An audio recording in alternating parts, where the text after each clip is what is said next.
İslam qızıl dövrünün parlayan ulduzu, Şərqin dahisi İbn Sina. O, təkcə böyük həkim, filosof və astronom deyil, həm də əsərləri əsrlər boyu qərb düşüncəsinə və tibbinə yön verən bir mütəfəkkirdir. Onun möhtəşəm Əl-Qanun fit-Tibb əsəri yüzillər boyunca Avropa universitetlərinin təməl tibb kitabı olub. Bəs 1000 il əvvəl qələmə alınan bu müdriklik xəzinəsindəki sirlər bu gün bizim üçün nə dərəcədə faydalıdır? Gəlin birlikdə kəşf edək. Bu qədim müdrikliyin dərinliklərinə dalmazdan əvvəl kanalımıza abunə olmağı və videonu bəyənməyi unutmayın ki, belə maraqlı məlumatları qaçırmayasınız.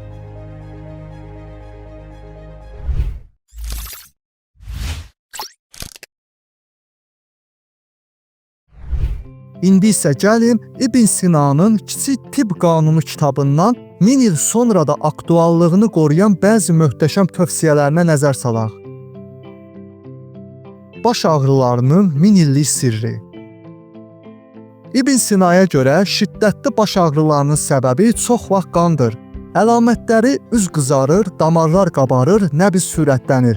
Bu xəstəliyin əsas dərmanı qan vermək və həcəmət etdirməkdir.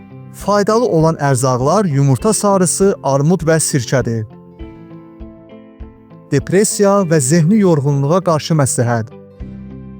Ruhunuz mu yorulub? Depressiya, yuxusuzluq, sayıqlama, zehni yorğunluğu aradan qaldırmaq üçün İbn Sina xəstələrə sulu xörəklər yeməyə məsləhət görüb. Bu zaman sulu xörək bədəni nəmləndirir. Məşhur Loğman eyni zamanda belə insanlara hamama getməyi də tövsiyə edib. O deyərdi ki, zehni yorğunluğu olan insanlara bənövşə yağı qoxlatdırın. Bu, bədənin dərmanıdır. Eşq acısı isə psixoloji xəstəlik növüdür. Belə adamlara ağrıları yüngülləşənə qədər nəsihət verilməlidir. Ya da daim işlə məşğul olmalıdır ki, fikri qarışsın. Nəfəs darlığı və astmaya qarşı təbii çarələr.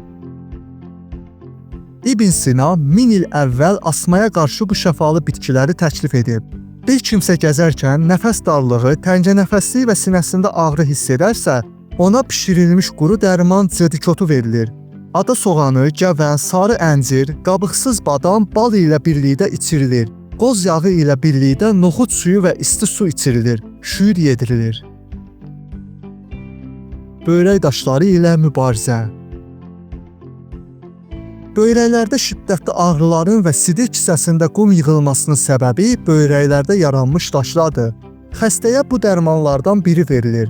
Qabıqsız qarpız çəyirdəyi, üyüdülmüş üzüm çəyirdəyi, kərəviz və ya cirə toxumu, tikan çəyirdəyi, gülxətmi toxumu, üyüdülmüş molehiya toxumu, təzə və turşəməzə alkoqolsuz içki ilə birlikdə əzilərək içilir. Ağır yeməklər və süd məhsulları qadağan edilir. Acı badam yağı ilə qara noxud verilir. Cinsi istəksizliyə həll yolları. Xəstəyə yağlı acı və soyuq şəkərli südlə zəncəfil içirilir. Belinə bənövşə yağı sürtülür, şirin içkilər qadağan edilir, balıq əti verilir. Soyuq təbiətli insanlara isə zəncəfil, qaynadılmış yumurta və uzun biber verilir. O cümlədən bal ilə soğan kemilər, toyuq, quş əti verilib bayat içkilər içirilir. Bel yasəmən yağı ilə masaj edilir. Aşırı cinsi istəyin zərərləri. Yaşından asılı olmayaraq bir kəsin cinsi istəyinin həddən artıq olması ziyandır. Cinsi arzunun çox olması insanı yorur, iştahasını azaldır. Bu məsələ haqqında həddindən artıq düşünmək gözləri zəiflədir və zehni pozur. Şirniyyatların gizli təsirləri. İbn Sina şirniyyatlar haqqında 1000 il əvvəl fikrini belə ifadə edib. Şirniyyatlar iki növdür, ballı və xəmir. Ballı variantları ağızda əriyib mədəyə gedərsə, həzmə kömək olur. Xəmirli variantlar isə həzmi ağırlaşdırır. Damarların tıxanmasına və oynaqların ağrımasına gətirib çıxarır. Şirniyyatlar qan yaradır, cinsi gücü artırır. Qidalanma qaydaları və suyun rolu. Qızartma ilə qaynamış, qırmızı ət ilə balıq, quru ilə təzə, ət ilə süd, yumurta ilə ət, paxla kimilər ilə balığı bir yerdə yemək düzgün deyil. Su içmək susuzluğu aradan qaldırır. Lakin suyun miqdarı yeməkdən çox olmamalıdır ki, yanğını yatıra bilsin. Yəni yeməklə mədənin kütləsi arasına girsin. Suyun temperaturu nə çox soyuq, nə də çox isti olmalı deyil. Qaynar sudan xeyir yoxdur. Yuxunun balansı. Nə qədər yatmalıyıq? Yuxu orqanları sakitləşdirir və yeməklərin həzminə köməklik edir.